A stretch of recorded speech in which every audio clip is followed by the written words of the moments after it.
Hai teman-teman, perkenalkan nama saya Agatha Krisnawati Simangunsong, saya NPM 185010018. Di sini saya akan menjelaskan tugas dari Pak Darwin dengan mata kuliah asuransi. Di sini saya dapat kebagian asuransi kebakaran. Di sini saya akan menjelaskan tentang asuransi kebakaran. Di negara Indonesia sebenarnya belum ada yang membahas tentang asuransi kebakaran yang secara khusus asuransi kebakaran, tetapi dikombinasikan dengan asuransi-asuransi lain. Dalam pembuatan kontrak asuransi kebakaran harus memenuhi beberapa syarat, yaitu satu, insuring clause. Yang diartikan dengan insuring clause ialah perusahaan asuransi akan menjamin semua kerugian yang terjadi atas hak milik atau properti seseorang. Umpamanya gedung si A diasuransikan PT Asuransi Kerugian, setelah itu ditetapkan kerugian-kerugian yang disebabkan oleh kebakaran. 2. Stipulation condition.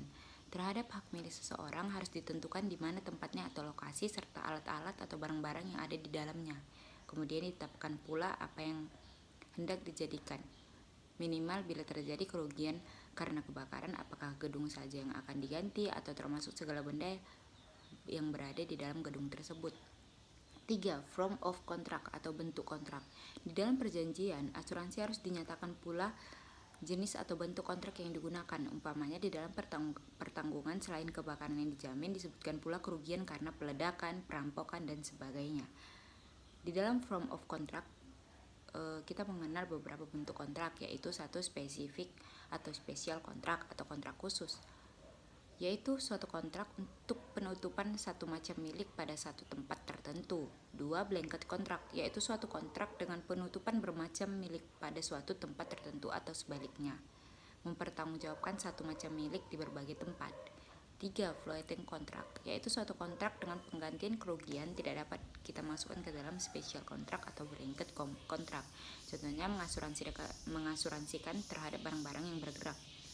4. Insurable interest atau jaminan terhadap yang berkepentingan. Perjanjian atau kontrak asuransi harus ditulis atas nama seorang atau suatu badan hukum yang bertujuan memberikan jaminan kepada yang berkepentingan. Di sini kita bisa menarik konklusi bahwa pada asuransi kebakaran, kerugian yang dibayarkan tidak sama besar dengan jumlah yang dipertanggungjawabkan.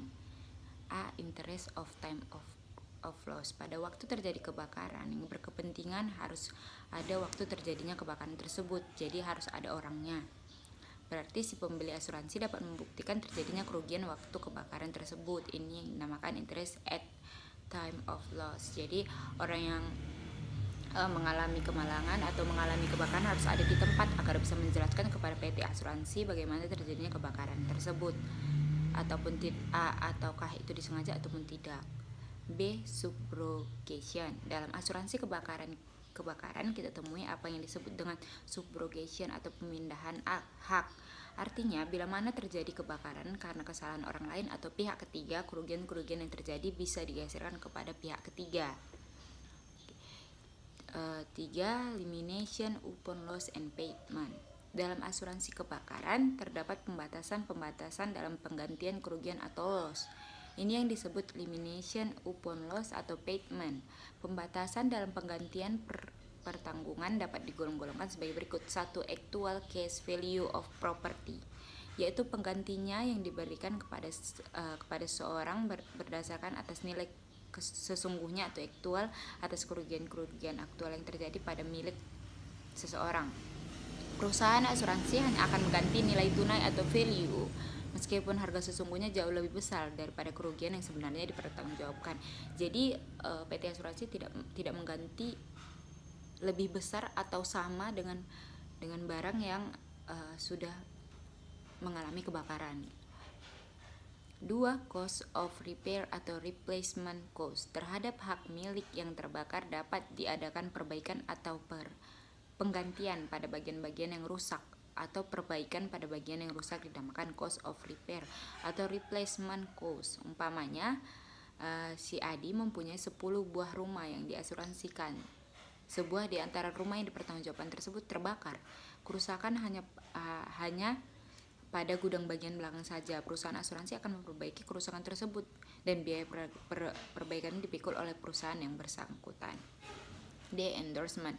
Dalam kontrak asuransi kebakaran atau atas perjanjian telah dibuat, bisa diadakan perubahan-perubahan dalam isi polis asuransi tersebut. Hal ini dinamakan dengan endorsement. Jadi pada polis asuransi, dengan adanya endorsement dapat memperluas atau mempercepat jaminan dalam perjanjian itu. Biasanya endorsement terjadi setelah suatu kontrak dibuat. Umpamanya, dalam polis asuransi terdapat kesalahan tentang lokasi rumah, salah menyebutkannya, serta bahaya-bahaya apa saja yang dijamin. Hal tersebut di atas dapat diadakan perubahan, yaitu jalan endorsement. The extend coverage endorsement. Yang dimaksudkan dengan extend coverage endorsement ialah bila kita mengadakan perluasan jaminan dalam pertanggungan itu. Misalnya pada asuransi kebakaran, dalam kontrak dijelaskan bahwa kerugian yang akan diganti ialah yang disebabkan karena kebakaran. Kemudian kita ingin mengubah perjanjian tersebut, kerugian yang dijamin atas hak milik bukan disebabkan oleh kebakaran saja, tetapi juga karena faktor-faktor lain seperti gempa bumi, peledakan, dan sebagainya. Hal ini bisa kita lakukan dengan extend coverage endorsement atau memperluas jaminan dalam polis asuransi. F. The coinsurance clause. Dalam asuransi kebakaran kita mengenal apa yang disebut dengan coinsurance clause. Tujuan coinsurance clause ialah agar pertanggungan tersebut bisa risiko atau kerugian yang terjadi karena kebakaran ditanggung secara bersama, yaitu perusahaan asuransi dan pembeli asuransi. Pembayaran premi yang adil juga. Untuk asuransi kebakaran atau coinsurance clause penting mengingatkan unsur keadilan. Jadi di sini seimbang, tidak ada berat sebelah. Jadi antara si PT asuransi dengan yang terkena kebakaran, tidak ada kayak yang misalnya PT asuransinya dirugikan karena terlalu menekan harga untuk asuransi tersebut. Jadi tidak bisa, harus adil. Operation of Consurance. Bila terjadi kebakaran, baru timbul tuntutan ganti kerugian atau klaim, yaitu perhitungan untuk penggantian kerugian. Kerusakan sebenarnya jarang terjadi 100%, yang berarti kerugian yang timbul betul-betul mengakibatkan seluruh pertanggungan akan diganti. Oleh karena itu, untuk mengadakan perhitungan beberapa besar tuntutan ganti rugi dari pemegang polis atau policy holders, perlu diadakan penyelesaian dengan jalan klaim. Berikut ini kami berikan contoh bagaimana menghitung klaim dengan memakai rumus. Jadi di sini ada rumusnya, X sama dengan L kali 1 per P kali V.